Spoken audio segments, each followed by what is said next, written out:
এখন নাকি রণিত কুমার হয়ে গেছে, রণিত কুমার। আই শান্তিপ্রিয়া সেনকে বড়লোকের চাল দেখাতে এসেছে। এইসব এখন শুনে কি হবে?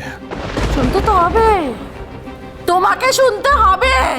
তোমার জন্য তোমার ছোটবেলায় আমি অনেক লোকের কাছে কথা শুনেছি জানো। সবাই আমাকে বলতো তুমি তোমার ছোট ছেলেকে নিয়ে এত বাড়াবাড়ি কেন করো, কেন এরকম আদিক্ষেতা করো।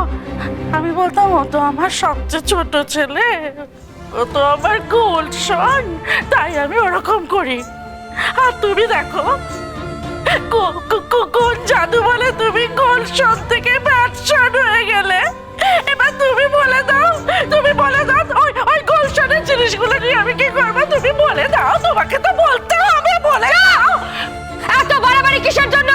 করবো বাড়াবাড়ি করবো। কি করবি করবোই তো। চুপ করবে। এই শিমু, এই মাথা খারাপের মহিলাকে সামলাও, আমি বলে দিচ্ছি কিন্তু। এত বাড়াবাড়ি কিসের জন্য? এই বাড়িতে পা রাখতে না রাখতে শুরু হয়ে গেছে নাটক, না? মা দেখো, তোমার না শরীর খারাপ,